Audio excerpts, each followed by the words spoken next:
Avez-vous déjà ressenti que malgré tous vos efforts, vous n'arrivez pas à sortir de la pauvreté? Si oui, cette vidéo est pour vous. Il existe des vérités fondamentales que beaucoup de gens ignorent et qui les empêchent de devenir riches. Dans cette vidéo, je vais te révéler ces 5 choses cruciales et comment tu peux les utiliser à ton avantage pour enfin briser le cycle de la pauvreté. Reste bien jusqu'à la fin, car le dernier point est celui qui fait toute la différence. Partie 1. Les croyances limitantes. Imaginez que vous essayez de courir un marathon, mais que vous croyez fermement que vous ne pouvez pas courir plus de 5 km. Vos croyances limitantes vont inévitablement vous retenir, vous empêcher d'atteindre votre plein potentiel. Il en va de même avec l'argent. Les croyances limitantes sont des pensées négatives et des idées préconçues que nous avons sur nous-mêmes et sur le monde. Elles agissent comme des obstacles mentaux qui nous empêchent d'atteindre nos objectifs financiers. Si vous ne changez pas ces croyances, elles peuvent vous maintenir dans un état de pauvreté. Les croyances limitantes sont comme des chaînes invisibles. Vous ne les voyez peut-être pas, mais elles sont là, vous retenant.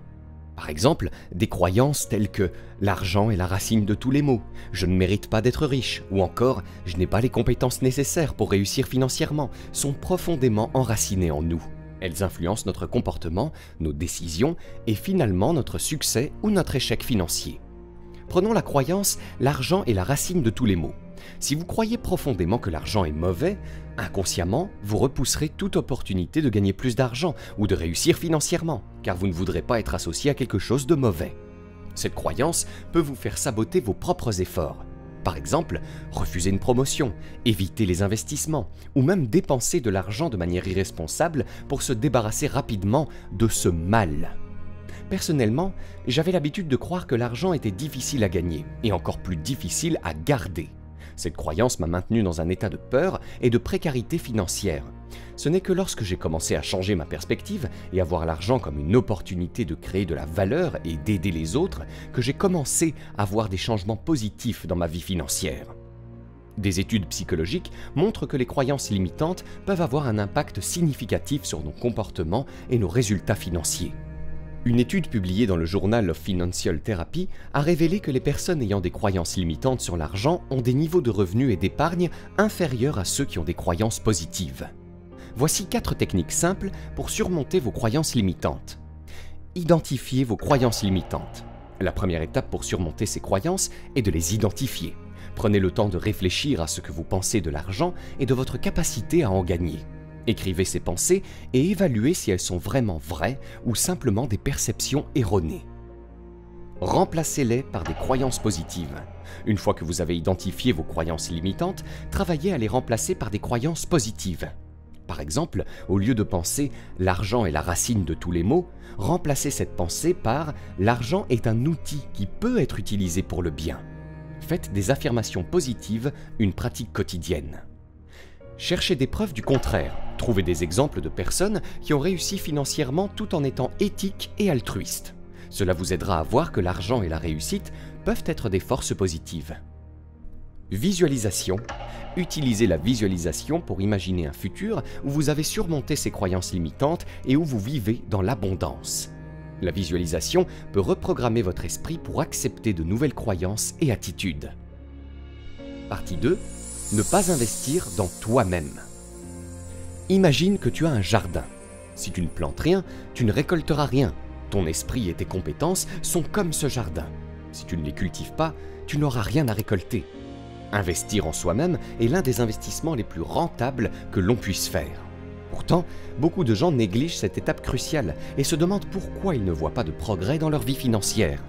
Investir en soi-même signifie consacrer du temps, de l'énergie et des ressources à l'amélioration de ses compétences, de ses connaissances et de son bien-être personnel. Cela peut inclure la formation continue, l'acquisition de nouvelles compétences, le développement personnel et la recherche de la santé mentale et physique. Pense à quelqu'un qui souhaite devenir un expert en technologie. S'il ne se forme pas continuellement, il sera rapidement dépassé par les nouvelles innovations et ses compétences deviendront obsolètes.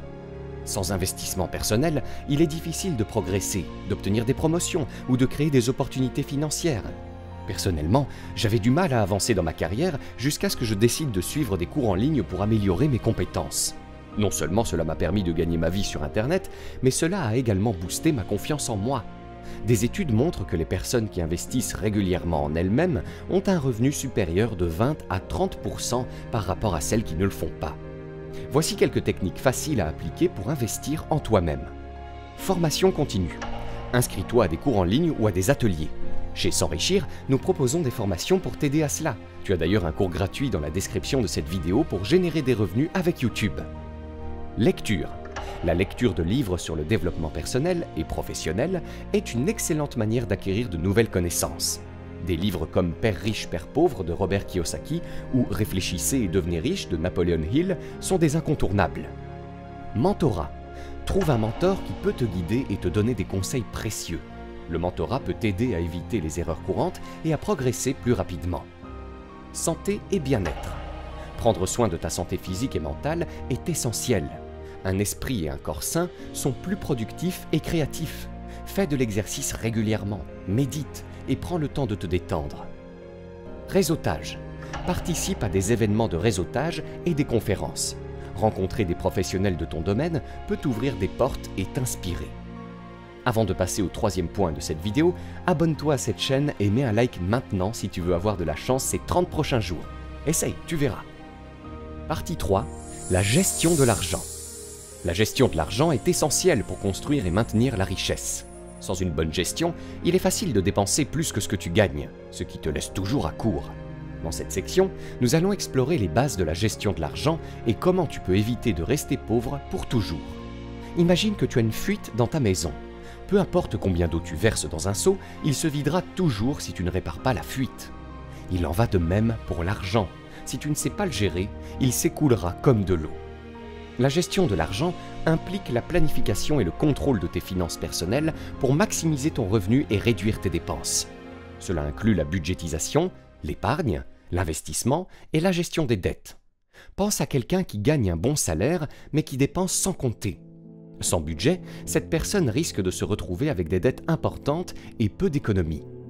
Sans une gestion rigoureuse, tu peux rapidement te retrouver dans une spirale de dettes et de stress financier. Avant, je n'avais pas de budget clair et je me retrouvais souvent à court d'argent avant la fin du mois. Tout a changé quand j'ai commencé à suivre mes dépenses et à planifier mes finances. Aujourd'hui, je me sens beaucoup plus en contrôle et j'ai pu commencer à épargner et investir. Voici 5 techniques simples pour gérer ton argent efficacement. Établir un budget. Le premier pas pour une bonne gestion financière est d'établir un budget. Note tous tes revenus et tes dépenses pour savoir exactement où va ton argent. Utilise des applications comme Inab, You Need a Budget, Mint ou simplement un tableur Excel pour suivre tes finances. Épargner régulièrement.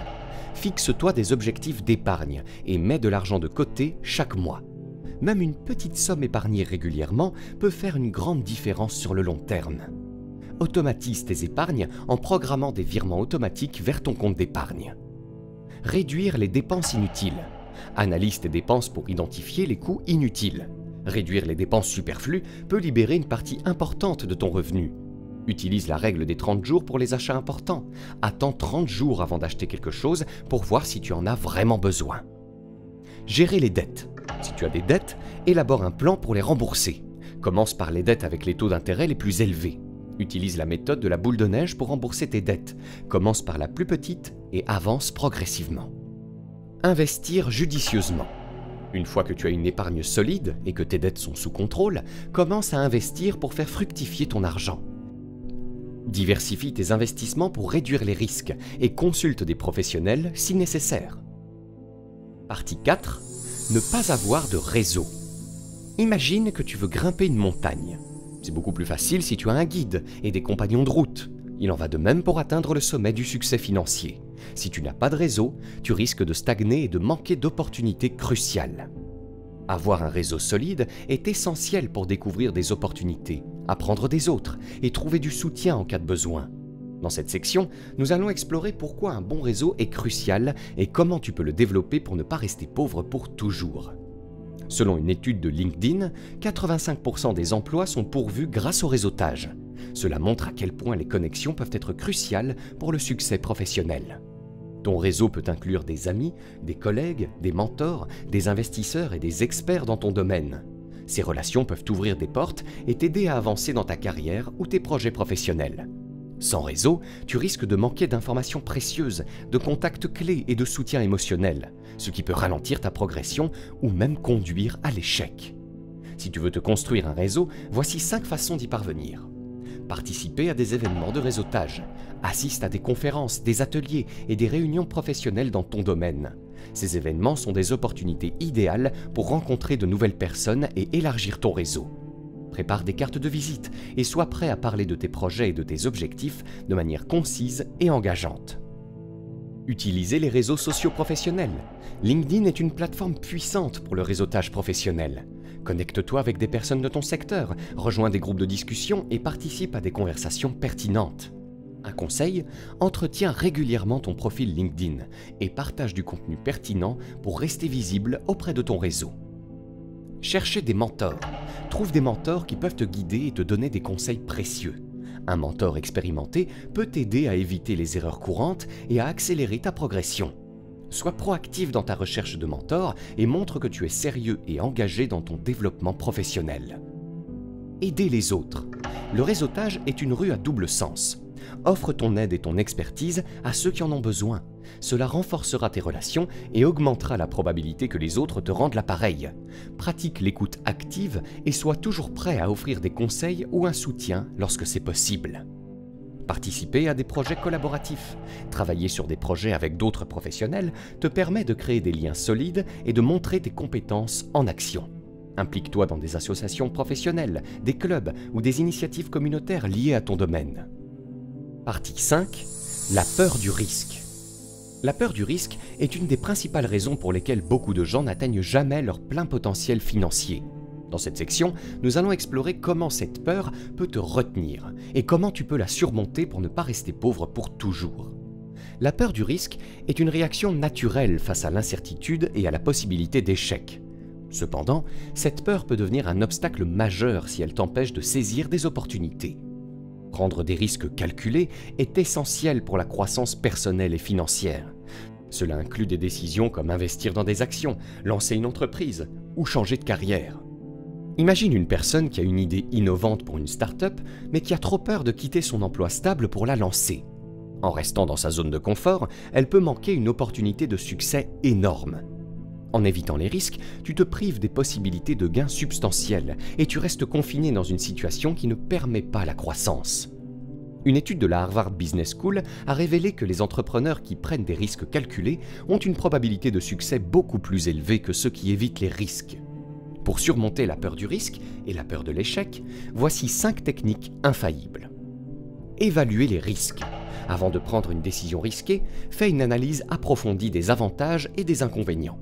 Cela peut t'aider à comprendre les vrais risques et à prendre des décisions plus éclairées. Utilise une matrice SWOT, force, faiblesse, opportunité, menace, pour évaluer tes options. Commencez petit. Prends des risques plus petits avant de te lancer dans des projets plus importants. Cela t'aidera à gagner en confiance et à comprendre comment gérer les risques. Par exemple, si tu veux investir, commence par de petites sommes avant d'augmenter progressivement tes investissements. Acquérir des connaissances. Plus tu en sais sur un sujet, moins il semblera risqué. Investis du temps dans l'apprentissage et la formation pour réduire l'incertitude. Suis des cours, lis des livres et consulte des experts dans le domaine où tu veux prendre des risques. Visualiser le succès. Utilise la visualisation pour imaginer les résultats positifs de la prise de risque. Cela peut t'aider à réduire la peur et à te concentrer sur les avantages potentiels. Conseil pratique. Prends quelques minutes chaque jour pour visualiser ton succès et les étapes nécessaires pour y arriver. Accepter l'échec. Comprends que l'échec fait partie du processus d'apprentissage. Chaque échec est une opportunité d'apprendre et de s'améliorer. Adopte une mentalité de croissance où chaque échec est perçu comme une étape vers le succès. Au final, le meilleur moyen de sortir de la pauvreté est d'agir. C'est uniquement en agissant et en mettant des choses en place que tu auras des résultats. C'est la raison pour laquelle tu vas cliquer sur le premier lien dans la description de cette vidéo et avoir accès à un cours 100% gratuit sur les 5 idées de chaîne YouTube qui rapportent 1 000 € par mois sans montrer ton visage. À tout de suite!